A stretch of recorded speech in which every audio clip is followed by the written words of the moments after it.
दोस्तों, आज इस वीडियो के माध्यम से आप जानने वाले हैं एकादशी व्रत की उद्यापन की संपूर्ण विधि के बारे में, जिसे स्वयं भगवान श्री कृष्ण ने धर्मराज युधिष्ठिर को बताया था। साथ ही हम बात करेंगे कि एकादशी का व्रत आपको किस दिन से शुरू करना है, एकादशी के व्रत को शुरू करने का शुभ मुहूर्त क्या होता है, या एकादशी का व्रत किस महीने से उठाना चाहिए, एकादशी व्रत के क्या नियम है, एकादशी के व्रत में पूजा पाठ किस तरह से करनी चाहिए, इसमें किस तरह का खाना खाया जाए और कब इस व्रत का खाना खाया जाए, व्रत का पारण कब करा जाए। कई सारे लोग एकादशी का व्रत वगैरह कर रहे हैं और व्रत शुरू करने वाले हैं, या जिनको यह नहीं पता कि एकादशी का व्रत कब से उठाना चाहिए, तो इस वीडियो को ध्यान से देखें। और साथ ही दोस्तों, आज की इस वीडियो में हम बात करेंगे कृष्ण पक्ष की सफला एकादशी के बारे में। आज हम आपका कंफ्यूजन दूर करेंगे कि आपको एकादशी व्रत कब रखना है, 6 जनवरी या फिर 7 जनवरी को। लेकिन वीडियो को पूरा देखिएगा, तभी आपकी कंफ्यूजन दूर होगा। तो आज की वीडियो में हम ये भी जानेंगे कि सफला एकादशी कब है, व्रत कब रखें, व्रत का पारण कब करें, एकादशी और द्वादशी तिथि कब से कब तक है, पूजा का शुभ समय क्या है, राहुकाल का समय क्या है, व्रत का पारण किस दिन करेंगे, किस चीज से किया जाएगा, व्रत महत्व नियमों के बारे में, विष्णु भगवान को क्या भोग लगाएं, क्या करें ना करें, हरिवासर कब से कब तक है। दोस्तों, क्योंकि इस वीडियो में आपको एकादशी व्रत की संपूर्ण विधि बताई जाएगी, जो होगी कि दशमी तिथि से लेकर द्वादशी तिथि तक आपको क्या करना चाहिए। तो वीडियो लंबी होगी, लेकिन आपको समय निकालकर इस वीडियो को पूरा जरूर देखना है। तो दोस्तों, सारी बातें आज की इस वीडियो में हम जानेंगे, तो आप अंत तक वीडियो में बने रहे। नमस्कार दोस्तों, स्वागत है आप सभी का एक बार फिर से आपका पसंदीदा चैनल हिंदू रिलीजियस टेल्स में। दोस्तों, वीडियो शुरू करने से पहले एक बार पूरी श्रद्धा के साथ कमेंट सेक्शन में लिखें, जय श्री हरि विष्णु। भगवान हरि की कृपा आप पर सदैव बनी रहेगी। और वीडियो को लाइक करके हिंदू रिलीजियस टेल्स चैनल को सब्सक्राइब अवश्य कर लें। आप सभी भक्तों को सफला एकादशी की ढेर शुभकामनाएं। आप सभी के जीवन में लक्ष्मी नारायण की कृपा से आप सभी को सभी प्रकार की सुख और समृद्धि की प्राप्ति होगी। आप इस वीडियो में जानेंगे कि जो लोग साल भर की सभी एकादशी का व्रत रखते हैं, उन्हें कब और कौन सी तिथि में या कौन से पक्ष की एकादशी में व्रत का उद्यापन करना चाहिए। जो कुछ मुख्य एकादशी का व्रत रखते हैं, उन्हें कब एकादशी का उद्यापन करना चाहिए, ये सारी बातें आज के इस वीडियो में आपको बताई जाएंगी। तो आइए सबसे पहले जानते हैं एकादशी के व्रत उद्यापन की संपूर्ण विधि के बारे में। हमारे हिंदू धर्म में बहुत सारे व्रत रखे जाते हैं, और व्रत तभी पूर्ण होते हैं जब उनका विधिवत उद्यापन किया जाए। तो व्रत का उद्यापन साल में एक बार किया जाता है, और किस प्रकार से किया जाता है। जब उद्यापन करते हैं तो उद्यापन की विधि है, उसमें व्रत किया जाता है। पूजन, जागरण, हवन, दान और ब्राह्मण भोजन के साथ ही व्रत का पारण किया जाता है। तो उस समय जानकारी के अभाव में बहुत ही कम लोग ऐसे होते हैं जो पूरी तरह से विधि विधान के साथ उद्यापन कर पाते हैं, और बाकी लोग अधूरी जानकारी के साथ उद्यापन कर लेते हैं। तभी कहते हैं कि कभी कोई विशेष मनोकामना पूर्ति के लिए आप व्रत रखते हैं, तो यही कारण है कि आपकी मनोकामना पूर्ण नहीं हो पाती है। हर व्रत की जो उद्यापन विधि है, उसका अलग अलग शास्त्र सम्मत विधि विधान होता है। तो इसी तरह से शुक्ल पक्ष और कृष्ण पक्ष की एकादशी का उद्यापन करने के लिए जो विधि है, वह इस प्रकार है। कृष्ण पक्ष की एकादशी का व्रत कृष्ण पक्ष की एकादशी में, और शुक्ल पक्ष की एकादशी का उद्यापन शुक्ल पक्ष की एकादशी में ही रखना चाहिए। अगर आपने दोनों पक्षों के सभी 24 एकादशी व्रत या अधिमास होने पर 26 एकादशी के व्रत किए हैं, तो फिर आप किसी भी पक्ष में एकादशी का उद्यापन कर सकते हैं। लेकिन कभी भी चौमासे में या चातुर्मास में एकादशी व्रत का उद्यापन नहीं करना चाहिए। तात्पर्य यह है कि चातुर्मास यानी कि आषाढ़ शुक्ल एकादशी से लेकर कार्तिक कृष्ण एकादशी में कभी भी व्रत का उद्यापन नहीं करना चाहिए। शास्त्रों के अनुसार एकादशी का उद्यापन पूरे 2 दिन का कार्यक्रम होता है। यानी कि जिस तरह से आप एकादशी का व्रत रखते हैं, तो उसी तरह से आपको विधि विधान से पूजा भी करनी होती है। पहले दिन एकादशी को व्रत रखकर पूजा की जाती है। फिर द्वादशी तिथि को हवन करके आप अपनी सामर्थ्य के अनुसार जोड़े से ब्राह्मण को बुलाकर, या अगर हो सके तो जोड़े से ना बुलाएं, तो उससे ज्यादा आप जितनी भी आपकी सामर्थ्य हो, 4, 6, 8, 11 की संख्या में अपने घर पर ब्राह्मणों को बुलाकर उन्हें दान दक्षिणा देकर भोजन करवाकर ही उनके हाथों से हवन करवाकर उन्हें विदा करें। दोस्तों, अगर आपको एकादशी व्रत के उद्यापन की संपूर्ण जानकारी चाहिए, जैसे एकादशी के उद्यापन में जो जरूरी सामग्री है वह क्या क्या होनी चाहिए, आपको किस दिन व्रत रखना है, किस दिन उद्यापन करना है, और अगर आप घर पर पंडित जी को बुलाकर, पुरोहित जी को बुलाकर उद्यापन करवाते हैं तो आपको क्या क्या सामग्री की आवश्यकता होगी। अगर आप बिना पंडित जी के उद्यापन खुद ही करना चाहते हैं तो आप किस प्रकार घर पर खुद ही बड़ी आसान विधि से उद्यापन कर सकते हैं। तो आपको यह सब संपूर्ण जानकारी चाहिए तो मुझे कमेंट सेक्शन में लिखकर बता दीजिएगा। अगर आपके ज्यादा कमेंट आए तो मैं उस पर एक अलग से वीडियो बना दूंगा। दोस्तों, एकादशी का व्रत करना बहुत ही शुभ बताया गया है। इस व्रत को करने से स्वयं श्री विष्णु की प्राप्ति होती है। जीवन के सभी पाप, रोग, कष्ट इत्यादि मिट जाते हैं। उस तो एकादशी या 11 की तिथि का व्रत किस तरह से करा जाता है, एकादशी व्रत की क्या विधि है, यह मैं आज आपको बताने वाला हूँ। सबसे पहले हम बात करते हैं एकादशी व्रत कब से शुरू करें। एकादशी का व्रत दोस्तों 2 तरह का होता है, नित्य और काम्य व्रत। जब आप नित्य व्रत करते हैं तो उसमें केवल आप भगवान की उपासना करते हैं, और जो भी आप व्रत कर रहे हैं उसके लिए आप भगवान से कोई भी आशीर्वाद, मनोकामना नहीं मांगते हैं। इसे हम बोलते हैं नित्य व्रत। इसे हम किसी भी एकादशी से उठा सकते हैं। इस व्रत को उठाने का कोई नियम नहीं है। अब दूसरा व्रत आता है काम्य व्रत। हमारे जीवन में बहुत सारे तरह के दुख, तकलीफें, कठिनाइयां आती है। किसी के पास धन नहीं है, किसी के पास संतान नहीं है, किसी के जीवन में रोग सता रहे हैं, किसी के जीवन में दुख संपदा की कमी, कई ऐसी बातें हैं जिनको हम दूर करना चाहते हैं। इसलिए भगवान की शरण में जाते हैं, प्रार्थना करते हैं और व्रत करते हैं।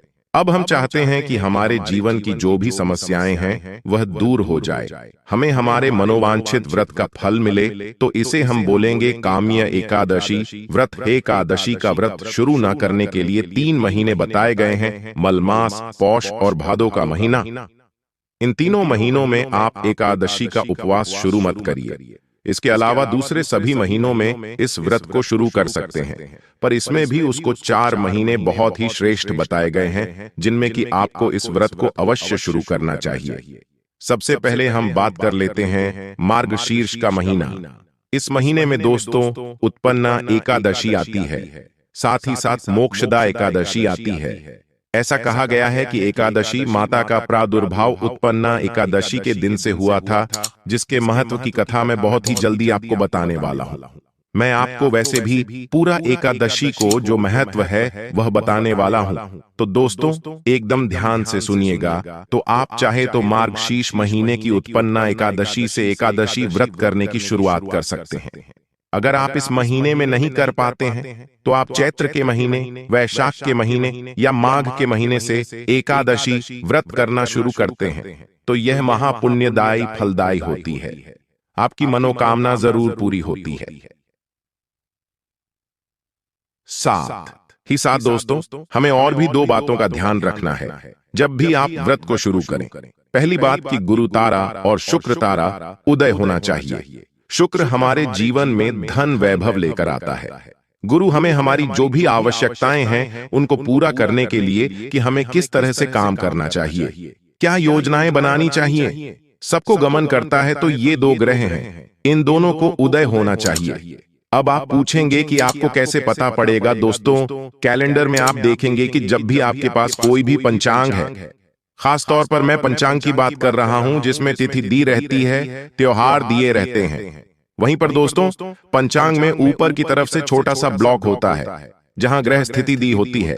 ग्रह यानी सूर्य, चंद्र, तारा, जो भी ग्रह है उन सब की क्या प्लेनेटरी पोजीशन है, सूर्य, चंद्र, मंगल, बुध, शनि, शुक्र, गुरु, सभी की। तो उसमें लिखा रहता है गुरु और शुक्र तारा कब से कब तक उदय रहेगा, कब से कब अंत रहेगा, गुरु और शुक्र तारे की क्या पोजीशन है। तो दोस्तों, आप कैलेंडर चेक कर लें, या तो फिर मैं कोई और दूसरा वीडियो बना दूंगा जिससे कि मैं आपको बता दूंगा कि आप कब कब किस डेट से इस व्रत को शुरू कर सकते हैं, तो आप उसे फॉलो कर लीजिएगा। पर यहां पर आप खुद भी चेक कर सकते, तो आप इस तरह से देख लीजिए। और दोस्तों, इसके बाद एक और नियम आता है जिसमें कि कई जगह बताया गया है कि अगर आप गृहस्थ से हैं, आप पारिवारिक जिम्मेदारियों से बंधे हुए हैं, तो आप कृष्ण पक्ष की एकादशी का व्रत ना भी करें तो चलेगा। यानी आप केवल शुक्ल पक्ष की एकादशी का व्रत और उपवास कर सकते हैं। कृष्ण पक्ष की एकादशी में भी आपको दान पुण्य जरूर करना चाहिए। खास तौर से जिनके जीवन में संतान सुख है, वह कृष्ण पक्ष की एकादशी का व्रत नहीं करते हैं तो ठीक है, लेकिन उन्हें शुक्ल पक्ष की एकादशी का व्रत करना चाहिए। ऐसा कहा गया है कि गृहस्थ और पुत्रवान को शुक्ल पक्ष की एकादशी का व्रत करना श्रेष्ठ बताया गया है। पुत्रवान से मतलब जिसके संतान हो, साथ ही साथ ऐसा कहा गया है जैसे अगर आप सन्यासी हैं, विधवा है, या फिर आपके जीवन में संतान नहीं है, तब आपको दोस्तों दोनों एकादशी का व्रत करना चाहिए। कृष्ण पक्ष और शुक्ल पक्ष दोनों एकादशी का व्रत करना चाहिए। दोस्तों, यह तो समय हो गया जिसमें मैंने आपको बताया किन किन महीनों से एकादशी का व्रत आपको शुरू करना चाहिए और आपको किन किन बातों का ध्यान रखना चाहिए। अब दोस्तों, हम एकादशी के नियमों की बात कर लेते हैं। एकादशी व्रत करने का जो फल होता है वह बहुत ज्यादा होता है। ऐसा व्रत करने से महापुण्यदायी फल प्राप्त होता है। एकादशी व्रत करने से श्री हरि विष्णु की प्राप्ति होती है। आपके पूर्व जन्म के जो भी पाप कर्म हैं, सभी नष्ट हो जाते हैं। साथ ही साथ आप जन्म मरण के बंधन से भी मुक्ति पा जाते हैं। ऐसा कहा गया है। इस व्रत को करने के लिए दोस्तों, व्रत की शुरुआत दशमी तिथि के दिन से होती है। दशमी एकादशी और द्वादशी 3 दिन का यह व्रत है। तो दोस्तों, दशमी तिथि का जो दिन का आखिरी समय होता है, जबकि सूर्य अस्त होने वाला होता है, तभी से ये व्रत शुरू हो जाता है। इसके बाद दोस्तों, जैसे आप जो भी भोजन करेंगे, दशमी तिथि के शाम के भोजन के बारे में बता रहा हूं दोस्तों, जिसमें कि आपको दोस्तों चावल बिल्कुल नहीं लेना है। और दशमी तिथि के दिन अगर आप गृहस्थ हैं, तो जब आप आसमान में जैसे तारे उदय हो जाए, उस समय पर आप अपना भोजन ग्रहण कर लीजिए। अगर आप सन्यासी हैं या विधवा है, तो आप और जल्दी इस भोजन को ग्रहण करें, करीब 5 बजे के आसपास।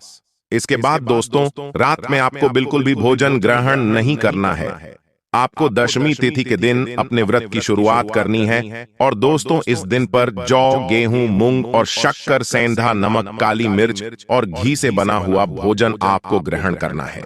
इस भोजन को ग्रहण करने के बाद रात भर आपको उपवास रखना है, जिससे कि जब आपका एकादशी का व्रत अगले दिन शुरू हो, उस समय पर आपके पेट में अनाज का बिल्कुल भी दाना नहीं होना चाहिए। इस व्रत को महापुण्य फलदायी बताया गया है। व्रत के नियम थोड़े से कठोर हैं। ऐसा कहा जाता है दोस्तों, अगर आप एकादशी का व्रत निर्जला रखते हैं, तो आपको कई गुना उसका फल प्राप्त होता है। अगर आप दोस्तों निर्जला उपवास नहीं रख सकते, तो फलाहार करके उपवास रखते हैं। यानी फल जिसमें कि दोस्तों बताया गया है आम, केला, अंगूर, बादाम, पिस्ता, इन्हें अमृतदायी फल बताया गया है। इन फलों को खाकर आप इस उपवास को रख सकते हैं। एक समय दोस्तों, शाम के समय आप नमकीन फलाहार भी कर सकते हैं। अगर आपका शरीर साथ नहीं देता, जिसमें कि आप सिंघाड़े के आटे की पूरी आलू के साथ बना सकते हैं। जो भी सिंपल फलाहार है वह करिए समा का चावल और मूंगफली मत खाइएगा, ये मैं खाने के लिए मना कर रहा हूं। आलू वगैरह खाकर उपवास को करिए जब एकादशी का व्रत हो जाए। शाम के बाद अगले दिन द्वादशी के दिन जब आप सुबह जागते हैं, उसके बाद नहा धोकर भगवान का पूजन करिएगा।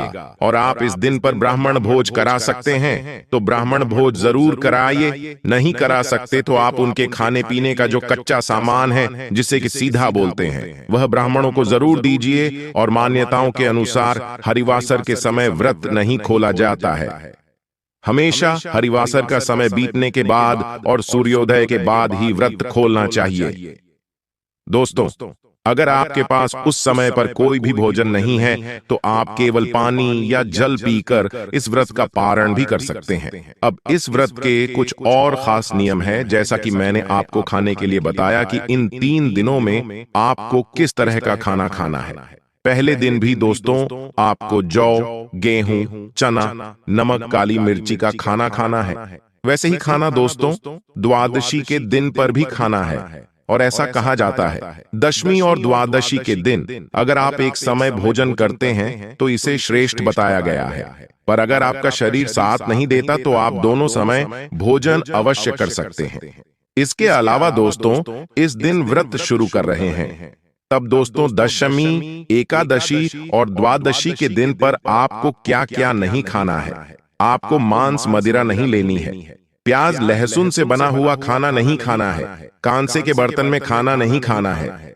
उसमें कुछ सब्जियां हैं जिन्हें बताया गया है, जैसे गोभी, गाजर, शलगम, पालक, कुल्फा, इन सब्जियों को नहीं खाना है। शहद नहीं खाना है और तेल खाना भी वर्जित है। अगर दोस्तों आपके पास इतनी सामर्थ्य नहीं है तो आप खा सकते हैं। बाकी यह सभी चीजें खाना दशमी से द्वादशी के दिनों में, सभी 3 दिनों में यह सभी चीजें खाना वर्जित है, तो आपको ये खाना नहीं खाना है। अब हम बात कर लेते आपको, जैसा कि मैंने बताया, जब भी आप एकादशी का उपवास रखे हैं, अगर आपने नहीं भी रखा है तो एकादशी के व्रत का आपको दान जरूर देना चाहिए। किसी भी योग्य ब्राह्मण को आपको हमेशा खाना खिलाना चाहिए, दान दक्षिणा देनी चाहिए। अब दोस्तों यहाँ पर बात कर रहे हैं कि दूसरे को हमें अन्न देना चाहिए, जैसे कि ब्राह्मण को अन्न का दान करना चाहिए। तो आप इस बात का ध्यान रखिए कि इन 3 दिनों में कोशिश करें कि आप बाहर का या किसी और का दिया हुआ अन्न न ग्रहण करें।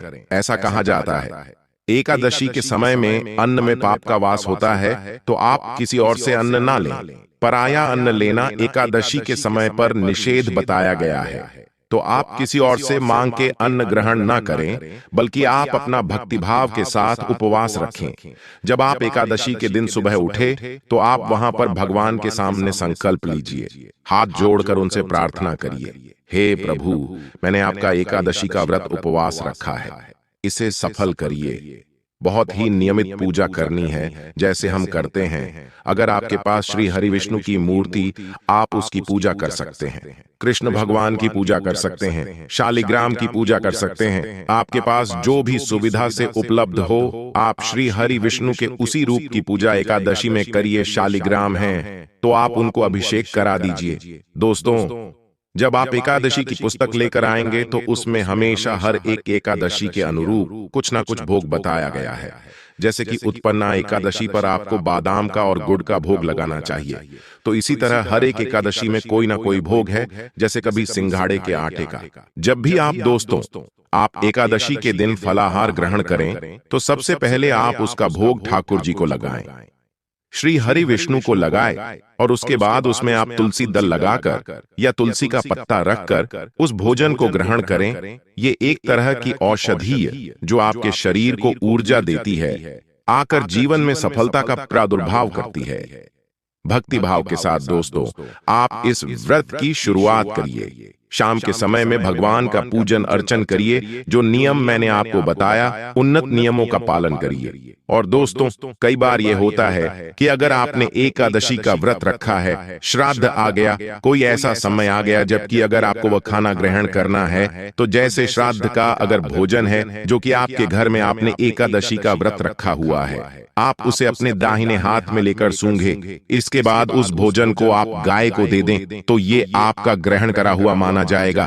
तो इस भोजन को दोस्तों अगर श्राद्ध पड़ रहा है तब इस भोजन को खास तौर पर आप इस तरह से दे सकते हैं। तो दोस्तों भोजन करने के लिए दैनिक दिनचर्या के लिए कुछ नियम का आपको ध्यान रखना चाहिए। जैसे कि जब भी एकादशी का व्रत हो उस दिन आपको एक दिन पहले ही अपना रात में सोते वक्त दांत साफ कर लें, दंत मंजन कर लें। एकादशी के व्रत शुरू होने पर सुबह के समय आपको दंत मंजन नहीं करना है, किसी भी तरह की लकड़ी का दातुन नहीं करना है, है, पेड़ के पत्ते तो ना निषेध है। कई जगह ये बताया गया है कि आप अगर जामुन के पत्ते लेकर उन्हें चबा लेते हैं तो आपका मुंह उससे साफ हो जाता है। इसके अलावा तेल साबुन का भी कई लोग उपयोग नहीं करते हैं जो एकादशी का व्रत करते हैं। अपने बालों को भी इस दिन नहीं धोते हैं। एकादशी का व्रत एकदम भक्ति भाव के साथ करा जाता है। दोस्तों, इस व्रत के जो भी नियम है सभी को माना जाता है। ऐसा कहा जाता है कि इस दिन पर श्री हरि विष्णु की भक्ति करते रहना चाहिए। आपको अपने घर में अगर आपने उपवास रखा हुआ है तो झाड़ू नहीं लगाना चाहिए। झाड़ू लगाते समय दोस्तों हमारे हाथ से चींटी जैसे कई छोटे प्राणियों की हत्या हो जाती है, तो इस दिन पर हत्या दोष से बचने के लिए झाड़ू लगाने को मना बताया गया है।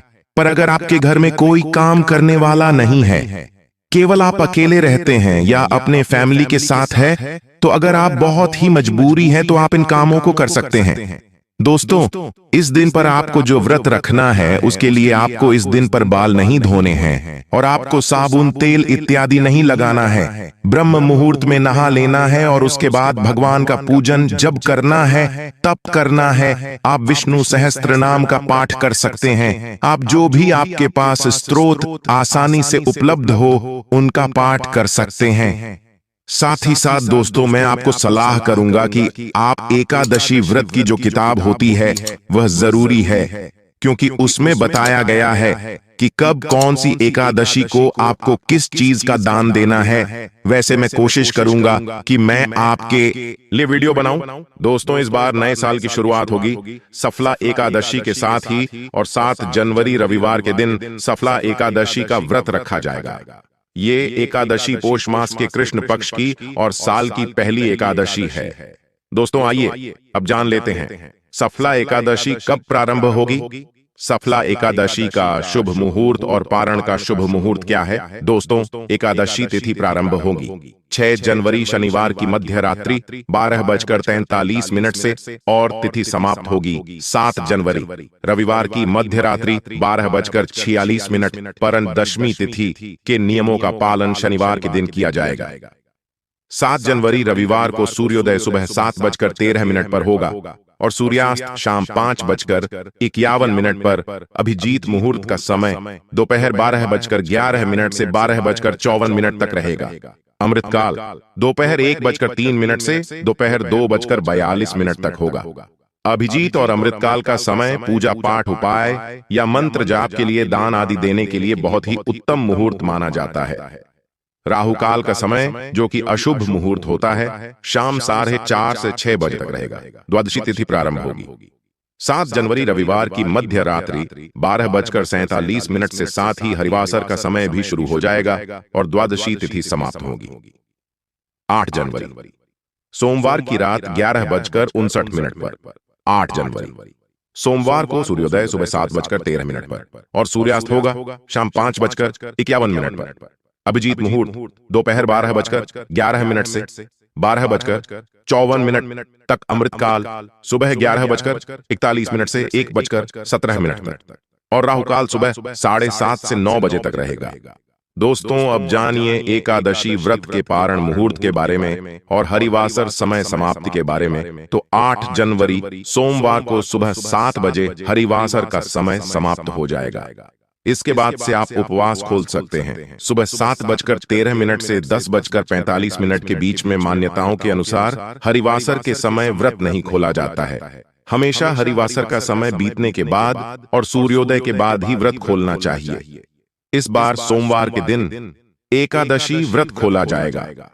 यदि आप सोमवार का व्रत भी रखते हो और एकादशी का व्रत भी आपने रखा हो तो सुबह के समय आप पूजा करके केवल तुलसी पत्र, जल से और फल से अपना एकादशी का व्रत खोल सकते हैं और दूसरा व्रत भी प्रारंभ कर सकते हैं। तो दोस्तों, उम्मीद करते हैं कि आज का यह जो वीडियो है आपको पसंद आया होगा, जिसमें कि मैंने आपको बताया दोस्तों पूजन किस तरह से अच्छे से करा जाए। बहुत ही आसान पूजन करिए, हो सके तो आप हवन जरूर कर लीजिएगा। उसमें थोड़ी सी आहुति दीजिएगा, कम से कम 4-5 बार, और दिन भर ओम नमो भगवते वासुदेवाय नमः का जप करते रहिए और भगवान के ध्यान में अपने आप को रमाते रहिए। दोस्तों, आज का वीडियो हम यहीं पर समाप्त करते हैं। वीडियो को लाइक कर दीजिए, दोस्तों के साथ शेयर भी कर दीजिए और हिंदू रिलीजियस टेल्स चैनल को सब्सक्राइब करके बेल आइकन का बटन दबाना बिल्कुल भी ना भूलिएगा। मिलते हैं अपने अगली वीडियो में, तब तक के लिए नमस्कार। अपना ख्याल रखना दोस्तों। जय श्री राम।